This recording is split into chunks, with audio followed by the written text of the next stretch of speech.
আজকের দিনে সবথেকে বড় খবর যা ছিল তা হলো প্রধানমন্ত্রী এবং মুখ্যমন্ত্রীর বৈঠক, কিন্তু ঠিক তার আগেই দেখা গেল এ রাজ্যে ফের কেন্দ্রীয় তদন্তকারী সংস্থার তৎপরতা। বাইরন বিশ্বাস অত্যন্ত পরিচিত একটি নাম। বাইরন বিশ্বাস, যিনি জোটের প্রার্থী হয়ে কংগ্রেসের প্রার্থী হয়ে যিনি ভোটে জিতেছিলেন, মাত্র কয়েকদিনের মধ্যে দলবদল করে চলে আসেন তৃণমূল কংগ্রেসে। সেই বিধায়ক বাইরন বিশ্বাসের মুর্শিদাবাদের বাড়িতে ইতিমধ্যেই আয়কর হানা। আয়কর দপ্তরের আধিকারিকরা তারা পৌঁছে গিয়েছেন। বাইরন বিশ্বাসের সম্পত্তি এবার খতিয়ে দেখা হচ্ছে। বাইরন বিশ্বাসের মুর্শিদাবাদের সাগরদিঘির বিধায়ক, যার সম্পত্তিতে এবার আয়কর দপ্তরের নজর। কেন্দ্রীয় বাহিনীকে সঙ্গে নিয়ে শমশেরগঞ্জের বাড়িতে আজ সকালেই পৌঁছে গেলেন ইনকাম ট্যাক্স অফিসাররা। তার বিরুদ্ধে আয়কর ফাঁকির অভিযোগে বীরভূমেও চলছে একই সঙ্গে তল্লাশি। কেন্দ্রীয় এজেন্সির প্রতিনিধিরা তারা ইতিমধ্যেই পৌঁছে গিয়েছেন বাইরন বিশ্বাসের বাড়িতে। অতি সম্প্রতি আপনারা জানেন বিধায়ক তন্ময় ঘোষ, তার বাড়ি এবং তার একাধিক সম্পত্তি, তার ব্যবসার জায়গা, সেই সমস্ত জায়গায় তল্লাশি হয়। জাকির হোসেন, তার বাড়িতে তল্লাশি হয়েছিল। এবং এবার বাইরন বিশ্বাস, নতুন নাম, তৃণমূল কংগ্রেসে তিনি যোগদান করেছেন এবং বিধায়ক বাইরন বিশ্বাসের বাড়িতে আজ 7 সকালে আয়কর দপ্তরের আধিকারিকরা। প্রকাশ সিনহা আমাদের প্রতিনিধি রয়েছেন আমাদের সঙ্গে। প্রকাশ, এবার নতুন করে আয়কর দপ্তরের হানা। আজকের দিন অত্যন্ত গুরুত্বপূর্ণ, আমরা জানি প্রধানমন্ত্রী মুখ্যমন্ত্রী বৈঠক রয়েছে, আর ঠিক সেই দিন এজেন্সির তৎপরতা। এবার ইনকাম ট্যাক্স পৌঁছলো মুর্শিদাবাদ। একদম, শুধু মুর্শিদাবাদ নয়, সুবিধা যেটা আয়কর দপ্তর সূত্র মারফত আমরা জানতে পারছি, মুর্শিদাবাদ এবং বীরভূম জেলার বিভিন্ন জায়গাটায় রয়েছে এবং মূলত বাইরন বিশ্বাসের যে ব্যবসা রয়েছে সেই ব্যবসা আয়কর দপ্তরের আধিকারিকদের নজরে। এবং যেটা ইনকাম ট্যাক্স সূত্র মারফত আমরা জানতে পারছি যে তারা খবর পান যে বাইরন বিশ্বাসের একাধিক ব্যবসা রয়েছে এবং সেই ব্যবসার যে টাকা, সেই টাকা কিন্তু বিভিন্ন সেল কাউন্টের মাধ্যমে ঘোরানো হয়েছে। এবং এই অভিযোগ পাওয়ার পরেই আয়কর দপ্তরের আধিকারিকরা প্রাথমিক একটা তদন্ত করেন এবং ইনিশিয়াল তদন্ত করার পর আজকে সকাল থেকেই 50 থেকে 60 জন অফিসাররা, যেটা ইনকাম ট্যাক্স সূত্র মারফত আমরা জানতে পারছি, বাইরন বিশ্বাসের বাড়ি এবং তার একাধিক যে অফিস রয়েছে, ব্যবসার জায়গায় রয়েছে, সেখানে কিন্তু তারা পৌঁছে গেছেন। এবং মূলত যেটা আয়কর দপ্তরের আধিকারিকরা জানাচ্ছেন, তারা দেখতে চাইছেন যে টাকা, সেই তারা যেটা মনে করছেন যে কর ফাঁকি দেওয়া হয়েছে, যে পরিমাণের ইনকাম হয়েছে সেটা কিন্তু দেখানো হয়নি এবং কোনো সেল কোম্পানি খুলে সেই সেল কোম্পানির মাধ্যমে কোনো টাকা ঘোরানো হয়েছে কিনা সেটাই কিন্তু এখন দেখার বিষয়। এবং যেটা দেখার জন্যই আজকে সকাল থেকে আয়কর দপ্তরের আধিকারিকরা মুর্শিদাবাদ, বীরভূম এই দুই জেলার বিভিন্ন জায়গায় পৌঁছে গেছেন। এবং তোমাকে বলে দিই, বাইরন বিশ্বাস, যেটা আয়কর দপ্তর সূত্র মারফত আমরা জানতে পারছি কয়েকদিন আগেই তার একটি অভিযোগ পান, লিখিত অভিযোগ পান যে বাইরন বিশ্বাস তার কিন্তু একাধিক ব্যবসা রয়েছে যেটা কিন্তু অন্যদের নামে রয়েছে এবং তিনি কিন্তু ইনকাম ট্যাক্সে ডিসক্লোজ করেননি, এমনই অভিযোগ পাওয়া যায়। এবং তারপরেই কিন্তু প্রাথমিক তদন্ত এবং আজকে একদম সেখানে পৌঁছে গিয়ে আয়কর দপ্তরের আধিকারিকরা সার্চ অপারেশন শুরু করেছেন কেন্দ্রীয় বাহিনীর যে জওয়ানদের নিয়ে। তো সব দিকে কিন্তু আমরা দেখতে পাচ্ছি আজকে সকাল থেকেই মুর্শিদাবাদ এবং বীরভূম জেলায় আয়কর দপ্তরের আধিকারিকরা তল্লাশি অভিযানে নেমেছেন। শুধুমাত্র বাইরন বিশ্বাসের বাড়ি নয়, তার ব্যবসার যে একাধিক ঠিকানা রয়েছে বীরভূম এবং মুর্শিদাবাদ জেলায়, সেখানেও তারা রয়েছেন। এবং বাইরন বিশ্বাসের যারা ক্লোজ অ্যাসোসিয়েট তারাও কিন্তু আয়কর দপ্তরের নজরে। প্রকাশ, ধন্যবাদ। 20 ডিসেম্বর তারিখটা একেবারেই খুব ঘটনা বহুল হবে, তা কিন্তু দিনের শুরুতেই বোঝা যাচ্ছে। একদিকে বাইরন বিশ্বাস, তার বাড়িতে তার ব্যবসার একাধিক ঠিকানায় যখন ইতিমধ্যেই আয়কর দপ্তরের আধিকারিকরা পৌঁছে গিয়েছেন, তার পাশাপাশি শিক্ষা নিয়োগ দুর্নীতি মামলায় এবার পার্থ চট্টোপাধ্যায় ঘনিষ্ঠ কাউন্সিলর, 128 নম্বর কলকাতা পুরসভার 128 নম্বর ওয়ার্ডের কাউন্সিলর পার্থ সরকারকে ইডি তলব করেছে আজ। কথা বলবো, আমাদের প্রতিনিধি আবির দত্ত রয়েছেন আমাদের সঙ্গে টেলিফোন লাইনে। আবির, আমাদের এনফোর্সমেন্ট ডিরেক্টরেট সূত্র থেকে জানা যাচ্ছে যে পার্থ চট্টোপাধ্যায় ঘনিষ্ঠ বেহালার 128 নম্বর ওয়ার্ডের কাউন্সিলর পার্থ সরকার ওরফে ভজা, তাকে কিন্তু এবার ডাকা হয়েছে সিজিও কমপ্লেক্সে ইডি দপ্তরে। ইডির তরফ থেকে তাকে নোটিশ পাঠানো হয়েছে এবং আজকে সকাল 11:30টার সময়, 11:30টার মধ্যে বলা যায় যে তাকে আজকে আসতে বলা হয়েছে। শিক্ষা দুর্নীতি মামলায় এর আগে আমরা দেখেছি যে তার বাড়িতে তল্লাশি চালিয়েছিল সিবিআই। এনফোর্সমেন্ট ডিরেক্টরেট তাদের যে চার্জশিট পেশ করেছিল বেশ কয়েকটি, আমাদের একটিতে পার্থ সরকারের নাম উল্লেখ করা ছিল এবং পার্থ চট্টোপাধ্যায় ঘনিষ্ঠ পার্থ সরকারের শিক্ষা নিয়োগ দুর্নীতি মামলায় কি ভূমিকা রয়েছে এবং সে কোনো রকম ভাবে লাভবান কিনা এই বিষয় নিয়ে তল্লাশি অভিযান যেমন সিবিআই করেছে, তিনি জিজ্ঞাসাবাদের প্রক্রিয়া চালাতে চায় ইডি, এবং সেই জন্যই তাকে আজকে তলব করা হয়েছে কেন্দ্রীয় কমপ্লেক্সে ইডির তরফ থেকে, এমনটাই জানা যাচ্ছে। আবির, ধন্যবাদ। অর্থাৎ একদিকে যখন বাইরন বিশ্বাস ইতিমধ্যেই তার বাড়িতে আয়কর দপ্তরের আধিকারিকরা পৌঁছেছেন, অন্যদিকে শিক্ষায় নিয়োগ দুর্নীতিতে পার্থ চট্টোপাধ্যায় ঘনিষ্ঠ কাউন্সিলর পার্থ সরকার তাকে জিজ্ঞাসাবাদের জন্য ইডি ডেকে পাঠালো। আপনারা জানেন আজকে শিক্ষায় নিয়োগ দুর্নীতিতে কিন্তু সিবিআই কলকাতা হাইকোর্টের রিপোর্ট দেবে, অর্থাৎ আজকের দিন অত্যন্ত ঘটনাবহুল। একেবারেই তাই, এই ঘটনাবহুল দিন। এবং একই সঙ্গে আপনাদের জানিয়ে রাখি যে 16 মাস পর দুজনের মুখোমুখি বৈঠক, অর্থাৎ দিল্লিতে প্রধানমন্ত্রীর সঙ্গে আজ বৈঠকে বসবেন মুখ্যমন্ত্রী মমতা বন্দ্যোপাধ্যায়, তার সঙ্গে অভিষেক বন্দ্যোপাধ্যায়ও থাকবেন, আরও বেশ কয়েকজন সাংসদও উপস্থিত থাকবেন। এই সব খবর নিয়ে আমরা আলোচনা করব আনন্দ সকালে। আমাদের সঙ্গে যারা রয়েছেন পরিচয় করিয়ে দিই। রয়েছেন সুদীপ্ত গুহ, কৌস্তব চট্টোপাধ্যায়, চন্দন ঘোষ চৌধুরী, রবীন্দ্রনাথ ভট্টাচার্য এবং দেবনারায়ণ সরকার। সকলকে স্বাগত জানাচ্ছি আলোচনা শুরু করবো। আমি দেবনারায়ণ বাবুর কাছে যাবো। দেবনারায়ণ বাবু, ইতিমধ্যেই আমরা বারবার যেটা শুনি যে তৃণমূল কংগ্রেসকে বিজেপির বি টিম বলে আক্রমণ করা হয়। গতকালও একাধিকবার সেই বক্তব্য আমরা শুনলাম, কিন্তু বাইরন বিশ্বাস, যিনি মাত্র কয়েকদিনই জয়ের পরে বিধায়ক হয়ে জয়ের পরে মাত্র কয়েকদিনই ছিলেন দলে, তারপরে তিনি দলবদল করে চলে এসেছিলেন তৃণমূল কংগ্রেসে, এবং তখন তার বক্তব্য ছিল ব্যবসা তিনি করতে পারছেন না, সমস্যায় তাকে পড়তে হয়েছে এবং সেই কারণে তিনি দলবদল করে এলেন। দলবদল করে ছাড় যেমন তিনি পেলেন না, তার পাশাপাশি তৃণমূল কংগ্রেসকে আর কি বিজেপির বি টিম বলা যাবে? না, আমার প্রশ্ন তা না। যারা বিজেপিতে থাকবে না, যেসব ব্যবসায়ী হোক আর যা হোক, তাদের প্রত্যেকের বাড়িতে ইনকাম ট্যাক্স। আপনি দেখুন না, সারা ভারতে ঘুরে দেখেন, বিজেপিতে যারা থাকে না, যেসব ব্যবসা করে, তাই ম্যাক্সিমাম লোকের বাড়ি থেকে সে বাইরে হোক, অন্য পার্টি করলে তার ইনকাম ট্যাক্স হবে, আর সিবিআই তো আছে। এটা এই প্রতিহিংসার একটা মাত্রা আছে। এই প্রতিহিংসার মাত্রাটা এত বেড়ে গেছে, মানে যখন স্বৈরাচার হয় তখন বর্বরের মতো ব্যবহার করে। তার মানে despotism is a legitimate mode of government in dealing with barbarian, John Stuart Mill বলেছিল।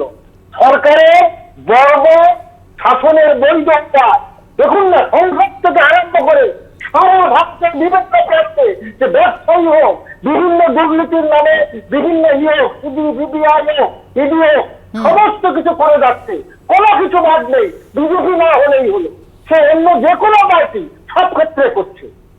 এটা হচ্ছে প্রতিহিংসার মাত্রা যখন হয়, প্রতিহিংসার বাড়াবাড়ি কোন দিনে, সেই দিনটাও তো অত্যন্ত সিগনিফিকেন্ট। সুদীপ্ত বাবু, আজকের দিনে যেখানে প্রধানমন্ত্রী মুখ্যমন্ত্রী, দিনের শুরুতে আমরা এটাই ভেবেছিলাম যে আজকের দিনে সব থেকে বড় খবর এটাই হবে যে 16 মাস পরে প্রধানমন্ত্রী এবং মুখ্যমন্ত্রী তারা মুখোমুখি হচ্ছেন এবং সেখানে অভিষেক বন্দ্যোপাধ্যায় থাকছেন, রাজ্যের বঞ্চনার কথা বলতে যাচ্ছেন মুখ্যমন্ত্রী, আর ঠিক সেই দিনে এ রাজ্যে কেন্দ্রীয় তদন্তকারী সংস্থার এই তৎপরতা।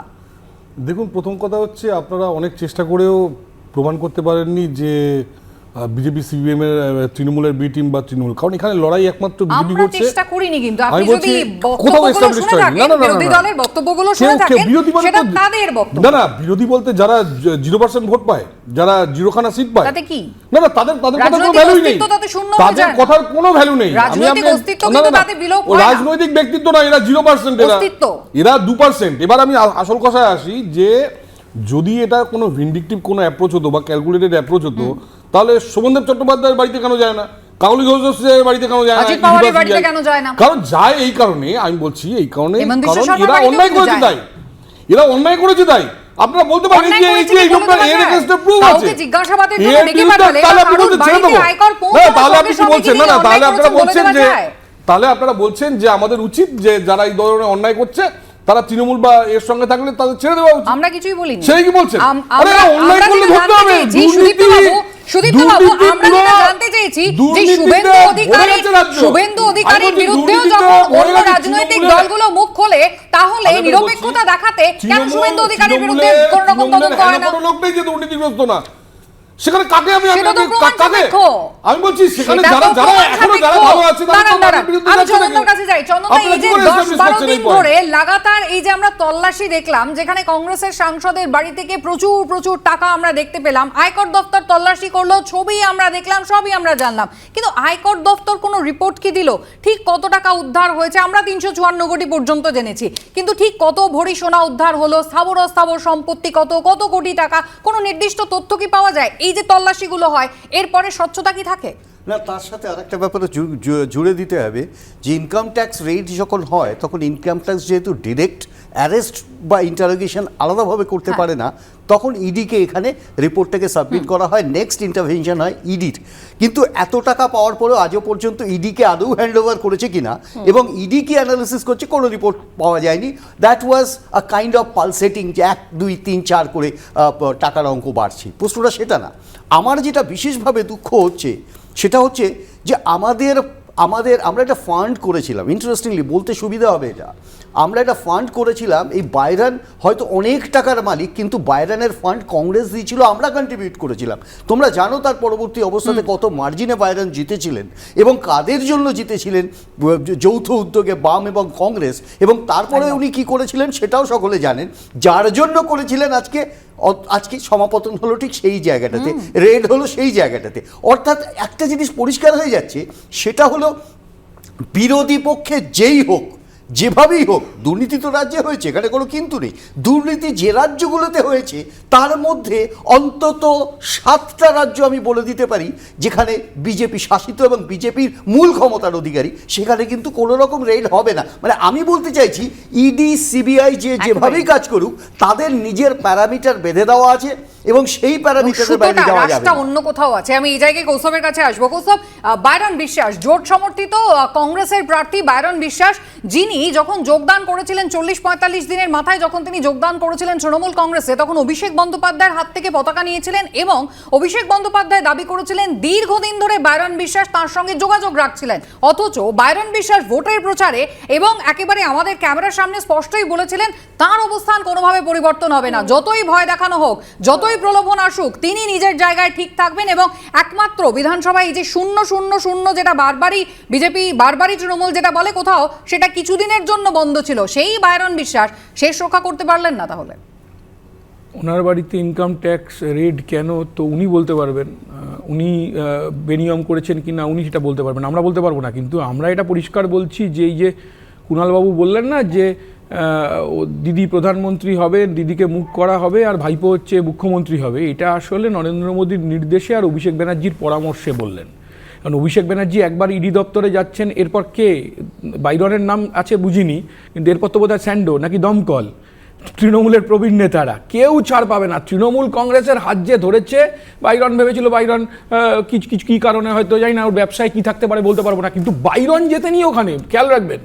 ওখানে মানুষ বিজেপি এবং তৃণমূলকে শূন্য করে বিরুদ্ধ ভোট, যে বিজেপিকেও হারানো যায়, তৃণমূলকেও হারানো যায়, সাগরদিঘির মানুষ সেটা দেখিয়েছে। আপনার টিভি ক্যামেরা, আপনার সাংবাদিক যখন ও চলে যাওয়ার পর গিয়েছিল, ওর বাড়ির আশেপাশের লোকজন কি বলছিলেন শুনেছেন? গাদ্দার বলেছে। আমি এটা কথা বলছি না। দ্বিতীয় কথা হচ্ছে, আমি শুধু জিজ্ঞেস করতে চাই না আমার বিজেপির বন্ধুকে, দাদাকে, যে অজিত পাওয়ার, হেমন্ত বিশ্ব শর্মা, ইয়েদুরিয়াপ্পা, ব্যাপম কেলেঙ্কারিতে 41টা খুন, কতজনকে সাসপেন্ড করবেন? কতজন সাংসদকে সাসপেন্ড করবেন? প্রশ্ন করা যাবে না? ন্যাশনাল সিকিউরিটি নিয়ে সাংসদরা প্রশ্ন করতে পারবে না? এমপি, বিজেপির এমপি, সে পাস লিখে দিল, তারপর হচ্ছে অমিত শাহর বিবৃতি নেই, নরেন্দ্র মোদীর বিবৃতি নেই। সকাল থেকে কেন্দ্র এজেন্সির তৎপরতা, যে ছবি আপনাদের আমরা দেখাচ্ছি, রাজ্যে আরো এক বিধায়কের বাড়িতে আয়কর তল্লাশি, মুর্শিদাবাদের সাগরদিঘির বিধায়ক বাইরন বিশ্বাসের সম্পত্তিতে নজর আয়কর দফতরের। এবং শুধু মুর্শিদাবাদ নয়, মুর্শিদাবাদ এবং বীরভূম, এই দু জায়গায় কিন্তু তল্লাশি অভিযান শুরু হয়ে গেছে আয়কর দফতরের। অন্যদিকে শিক্ষা দুর্নীতি মামলায় পার্থ চট্টোপাধ্যায় ঘনিষ্ঠ কাউন্সিলর, তাকে আজ তলব করা হয়েছে বলে জানা যাচ্ছে। কলকাতা পুরসভার 128 নম্বর ওয়ার্ডের কাউন্সিলর পার্থ সরকারকে তলব করেছে ইডি। আজ সকাল 11:30টায় সিজিও কমপ্লেক্সে হাজির হতে নির্দেশের আগে আপনাদের নিশ্চয়ই মনে থাকবে কদিন আগে পার্থ চট্টোপাধ্যায় ঘনিষ্ঠ বাপ্পাদিত্য দাশগুপ্তর বাড়িতেও তল্লাশি চালায় সিবিআই। একের পর এক তল্লাশির ঘটনা। আমি রবীন্দ্রনাথ বাবুর কাছে এই জায়গায় আসবো। বাইরন বিশ্বাস যখন দলবদল করেছিলেন, তিনি এক তো বলেছিলেন যে কংগ্রেস তাকে নিরাপত্তা দিতে পারেনি, এবং দ্বিতীয় তিনি বলেছিলেন যে শাসক দলে থাকলে অনেক প্রশাসনিক সহযোগিতা পাওয়া যায়। তাহলে বাইরন বিশ্বাসের বাড়িতে এখন যখন আয়কর দফতর পৌঁছেছে, তাদের কাছে নির্দিষ্ট তথ্য রয়েছে যে তিনি আয়কর ফাঁকি দিয়েছেন। প্রশাসনিক সহায়তা নিয়ে আয়কর ফাঁকি দেওয়ার মতো কাজ করলেন। এটা তো বাইরন বিশ্বাসই বলবেন যে কিভাবে যাদের ঘরে ইডি বা সিবিআই যাচ্ছে নিশ্চয়ই তাদের কিছু তথ্য প্রমাণ তারা পেয়েছে, আমি সেটাকে অস্বীকার করছি না। একদম ইডি সিবিআই সম্পূর্ণ রাজনৈতিকভাবে তাদের ঘরে চলে যাচ্ছে, এটা আমি বিশ্বাস করি না। কিন্তু তার পাশাপাশি এটাও ভাবতে হবে, মীনাক্ষী লেখি 3রা আগস্ট কিন্তু পার্লামেন্টের মধ্যে দাঁড়িয়ে এক বিরোধী সদস্যকে বলেছিলেন শান্ত রহো তোমারে ঘর মে ইডি না আ যায়, এই কথা বলেছিলেন। সুতরাং এইটা কিন্তু ভাবতে হবে যে বিজেপির মধ্যে যারা থাকছে, এই যে ওয়াশিং মেশিনের তত্ত্ব তৃণমূলের বিধানসভাতেও কিন্তু রবীন্দ্রনাথ বাবু আমরা এরকম হুমকি শোনা যাচ্ছে। একদম। তাহলে যারাই ক্ষমতায় থাকছে বাদ বাকি অন্যদেরকে এরকম ভাবে পুড়লে গণতন্ত্র তো কবরে চলে যাবে, সমাধিতে চলে যাবে। সুতরাং গণতন্ত্রকে যদি বাঁচিয়ে রাখতে হয়, দুপক্ষ কি অন্যায় ইডি সিবিআই যা করছে করুক, কিন্তু সেক্ষেত্রে রাজনৈতিক দল নিরপেক্ষ হয়ে করবার যে একেবারেই। দায়িত্ব সেটা তারা যেন পালন করে। দেবনারায়ণ বাবু, তাহলে বাইরন বিশ্বাস একদিকে তো মুর্শিদাবাদের সাগরদিঘির মানুষের মন ভেঙেছেন, তারপরে তিনি এলেন তৃণমূল কংগ্রেসে, জনগণের জন্য কাজ করবেন, জনগণকে নাকি পরিষেবা দেবেন বলে, কাজ পেলেই নাকি মানুষ সব ভুলে যাবে। কাজ দেওয়ার বদলে একই করলেন, তার বিরুদ্ধে একই অভিযোগ উঠলো, আয়কর ফাঁকি। আমি একটা কথা বলছি, তুমি দেখো অনেকের বাড়ি ইডি ওকে যেতে ইনকাম ট্যাক্স, একটা কথা বলে দিচ্ছি, ইডি যায়নি, ইনকাম ট্যাক্স যাবে। এই ইনকাম ট্যাক্স কোথায় যাবে সেটা তো একটু আগে রবীন্দ্রনাথ বললেন। একেবারে সংসদে দাঁড়িয়ে তিনি একজন সাংসদ যদি বলে তোমার বাড়িতে ইডি রেড করিয়ে দেবো, এখানে খোকা নেই, শুভেন্দু অধিকার করে তোমার বাড়িতে ইডি পাঠিয়ে দেবো, একবার না বাংলায় করেছে। এইটা যদি প্রতিহিংসা চলে, বিজেপির দ্বারা ইডি সিবিআই এবং ইনকাম ট্যাক্স যদি প্রতিহিংসামূলক দেয়, তাতে নিঃসন্দেহে নিন্দা না করে। কিন্তু কংগ্রেসের সাংসদের বাড়িতে যখন তল্লাশি হচ্ছিল তখন দেবনারায়ণ সরকারের বক্তব্য তো অন্য ছিল। তখন তো বলা হয়েছিল যে কংগ্রেস সাংসদের বাড়িতে তল্লাশি এবং এই আলমারি ভর্তি ভর্তি টাকা এবং ভরি ভরি সোনা উদ্ধার হচ্ছে, তখন তো দেবনারায়ণ সরকারের বক্তব্যটা অন্য ছিল। না, আমি তো তা বলিনি। আমার প্রশ্ন হচ্ছে ইনকাম ট্যাক্স নিশ্চয়ই সন্দেহ রাখছে। প্রশ্ন হচ্ছে এখনো কিন্তু তাকে যদি অনেক করেনি, সে যদি